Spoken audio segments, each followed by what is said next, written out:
verdade, minha gente, eu estou aqui em função do meu DNA, data de nascimento antiga.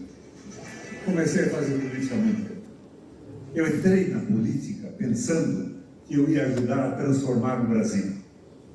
Eu era amigo do Jaime Lerner, o arquiteto que foi prefeito de Curitiba. Ele era capaz de construir obras urbanas de grande qualidade, mas não tinha nenhuma preocupação social. Era meu adversário na luta pública. Sábado aparecia na minha casa para almoçarmos juntos. Era uma disputa fraterna. E eu disse a ele que não podia aceitar uma prefeitura que só pensava em monumentos e obras, que precisava ter uma participação social pesada. Ele disse, então saia candidato, quero ver como você se sai. Eu saí e ganhei a eleição. Ele era o principal agente representante da ditadura militar e da direita no Brasil. Ganhei a eleição. Com o que eu fiz na prefeitura, políticas sociais, o ônibus mais barato e melhor do país, mercadões populares, conselhos populares nos bairros, administrações regionais, eu consegui facilmente me eleger governador. E governador do estado, eu encerrei o meu primeiro mandato com 83% de apoio da população. Não é pouca coisa. E fui eleito senador com a maior votação proporcional aos eleitores do estado do Brasil. O segundo foi o Antônio Carlos Magalhães da Bahia. Então, valia a pena esse tipo de política, pensando na soberania, no nacionalismo e nos trabalhadores. Fundamentalmente, uma administração tem que pensar na população, não apenas em monumentos que podem garantir a perpetuidade do nome de um administrador público.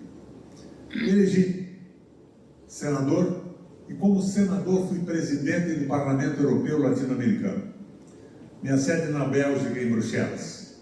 E me elegi também presidente do Parlatino, no Panamá, e do Parlasul, em Montevidéu.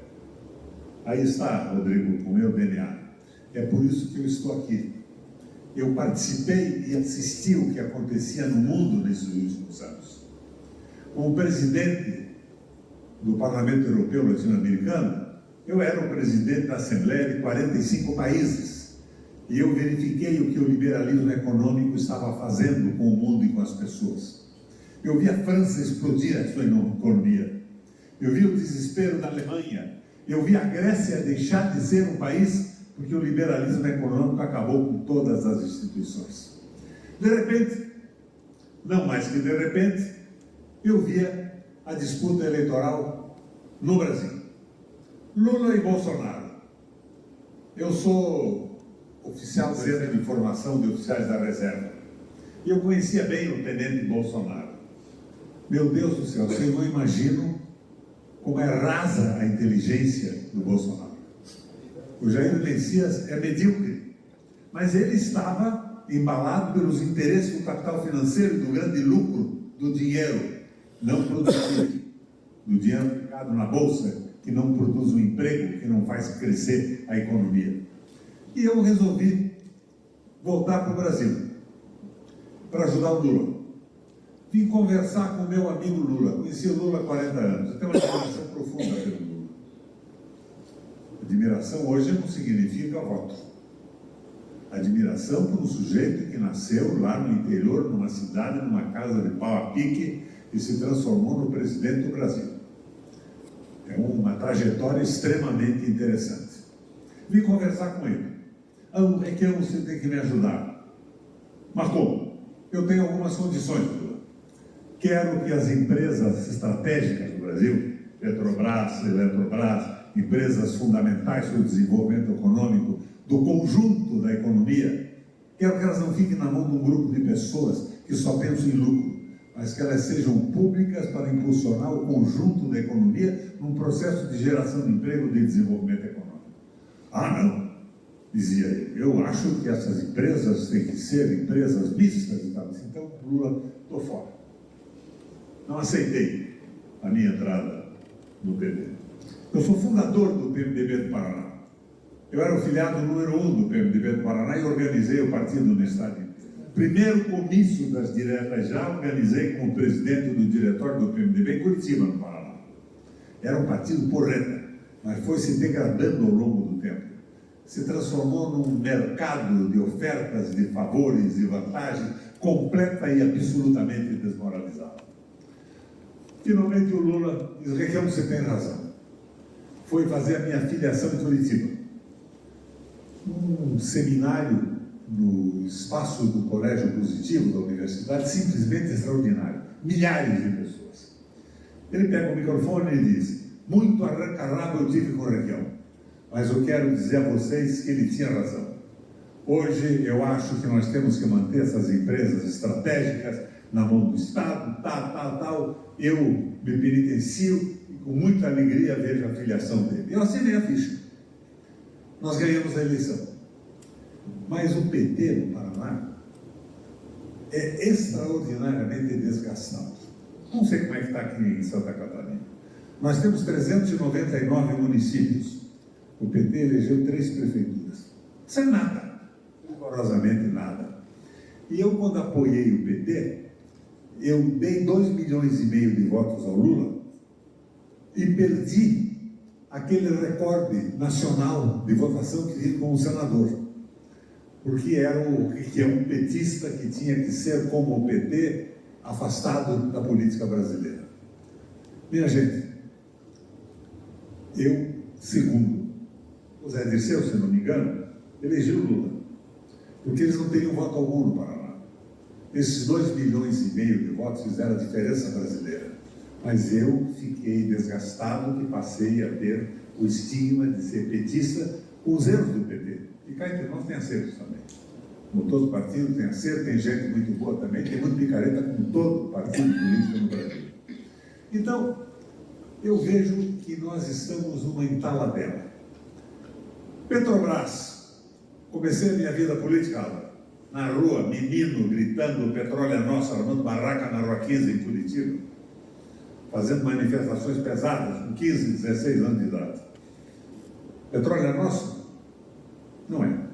A Petrobras foi vendida. E o Lula e o Gabriel venderam outra parte. Pasmem os senhores. Hoje, 63% da Petrobras é privada. E a Petrobras tem um conselho de sócios privados, comandado pelo grupo BlackRock, que manda na empresa. Ela não se interessa mais pelo Brasil, ela se interessa pelo lucro dos 63% de sócios privados. Então, está completamente fora da possibilidade de ser uma máquina de levar para frente o desenvolvimento nacional. Seguramente não é. É uma máquina de ganhar dinheiro no grupo de acionistas, pela mão fundamentalmente do Lula, do Gabriel e do Fernando Henrique. A Eletrobras foi vendida pelo Bolsonaro. Lula assumiu dizendo que ia renacionalizar a Petrobras. Porque é uma empresa pública que tem que ter eficiência e energia barata na casa das pessoas para melhorar o padrão de vida, mas também para as empresas poderem crescer, contratar mais empregados e desenvolver no país inteiro. Não, eu vou acabar com isso. Não acabou. Eu entrei com uma ação popular no Paraná, junto com um grupo de eletricitários do Rio de Janeiro. Entrei no Paraná, a Justiça Federal. Tinha a impressão que iria ganhar com facilidade. O juiz determinou um perito que era francamente favorável. De repente, não mais que de repente, o Messias, que quer ser hoje ministro do Supremo Tribunal Federal, Procurador-Geral da República, em nome do Lula, entra na ação e pede para arquivar o meu pedido, que o governo não tinha interesse naquilo. Se ele não tinha interesse em ter restituído o seu poder de mando, ele tinha interesse no quê? Eu acabei vendo a minha ação popular enterrada em Curitiba pelas mãos do governo federal. É assim que a coisa está andando. Vocês viram agora, recentemente, a briga pelo petróleo nas margens do Amazonas? O Lula vai para a televisão e diz: outros países estão ganhando milhões e o Brasil não pode explorar. Nós precisamos explorar as margens do Amazonas. Mexeram em tudo e conseguiram a liberação. No dia seguinte da liberação, fizeram uma licitação. e entregaram para as multinacionais a exploração, que cá entre nós. A Petrobras nem pode ser favorecida. Como é que você pode favorecer uma empresa que não é estatal mais? Que tem 63% de sócios privados internacionais, fundamentalmente? Não pode. Então, isso tudo está num caminho errado. O Haddad é meu amigo pessoal, mas ele é liberal. Ele acredita no liberalismo econômico. Eles não são muito favoráveis, o Lula não é fundamentalmente, aos Estados Unidos. Eles sabem que ele foi para a cadeia por influência do interesse do governo norte-americano. Mas o Lula, na sua juventude, menino que veio do Nordeste, no pau de arara, tomando chuva, uma semana no caminho de São Paulo, que passou fome, que viu o desemprego com 8 irmãos, com a mãe abandonada pelo marido, acabou, no início da militância sindical, sendo enviado para a Alemanha, onde ele tomou conhecimento da social-democracia alemã e fez um curso de formação. É isso que ele pensa. O Lula é um liberal na cabeça, ele não é um trabalhista. Outro dia, eu abro meu telefone e vejo lá o Lula. O trabalhador brasileiro não quer mais saber de CLT. Isso está superado, agora é pejotização. É sem direitos, sem saúde, sem aposentadoria, sem nada. Então, estamos num caminho errado. E vamos ter pela frente agora uma disputa nacional que pode se repetir pela direita e esquerda. Daí me apareceu essa possibilidade do PDT. Saí do PMDB, entrei no PDT, uma conversa com o Lupe, para poder bater esse papo que estou batendo com vocês aqui e organizar uma discussão que nos levasse a um programa nacional. O fundamental não é o PDT ter candidato. Pode até ter, seria bom, mas o fundamental é ter um programa. E só entrar na luta presidencial com compromissos em cima do programa. Petrobras estatizada a serviço do Brasil. Você sabe quanto custa para a Petrobras um litro extraído no Brasil, refinado na Petrobras? R$1. Quanto é que nós pagamos na bomba? Hoje diz que vou baixar 0,14. É um absurdo. A tarifa está alta porque os acionistas querem ganhar dinheiro. E os 33% do governo atraem também o Haddad. Ele passa a mão numa graninha para pagar a dívida interna do Brasil. Erro em cima de erro. E o PDT oferece a nós esta possibilidade. Vamos discutir a possibilidade de programas. Para aqui, para Santa Catarina, Rodrigo, para o Brasil, o Ciro se apresentou com uma gama de propostas fenomenal. Só que era proposta demais e sem o eixo. Mas quando se tratava, por exemplo, do Sistema Nacional de Água, ele votou a favor da privatização. Se manifestou a favor da privatização, ele e o irmão Ciro. Então, não era também uma proposta nacional. E veja, eu não sou a favor da privatização de tudo.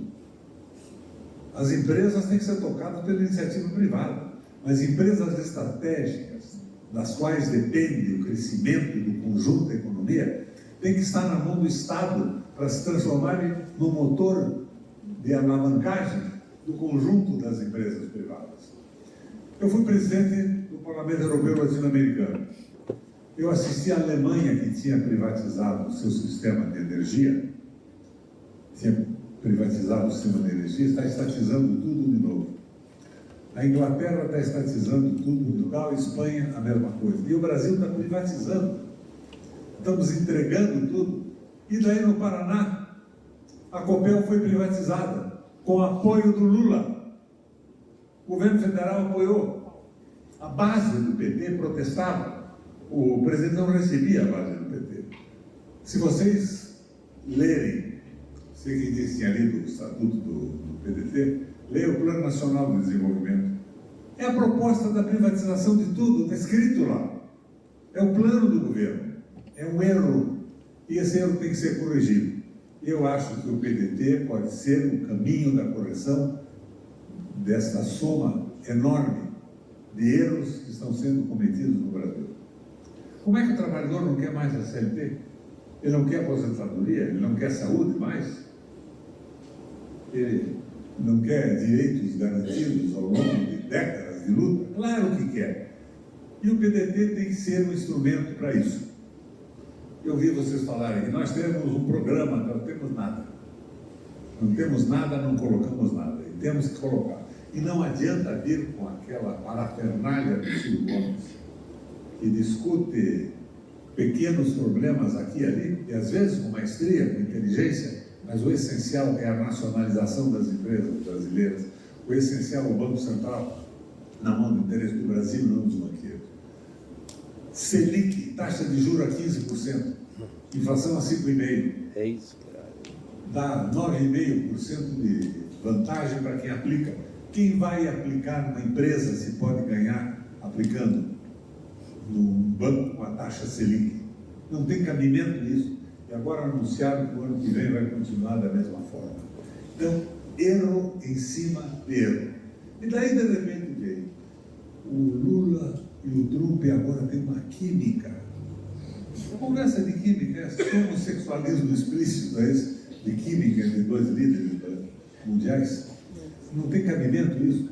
O Trump quer consertar os Estados Unidos, fazer os Estados Unidos voltar a produzir, que deixou de produzir, investiu tudo na China. Não tem mão de obra, tem tecnologia, mas não tem mão de obra treinada. E está tentando reverter isso numa forma de porra louca, um absurdo. Então nós temos que fazer isso. Agora outra coisa impressionante, para encerrar esse meu curto papo, eu olho para vocês. Catarinas, minha mulher é catarinense de Roçaba. Eu vejo aqui, morenos e tal, vocês são brasileiros. Eu sou descendente de negro, meus avós eram negros. Alemão, italiano, espanhol, mestiço, da Bahia e do Sergipe, e viemos parar no Paraná. No Paraná eu fui governador 3 vezes, com um discurso forte, sincero, nacionalista e soberano. Soberania é o povo mandando, não é mais nem menos do que isso. E nós não estamos nesse caminho. O governo do Lula não é o governo do PT. O Lula aderiu à direita.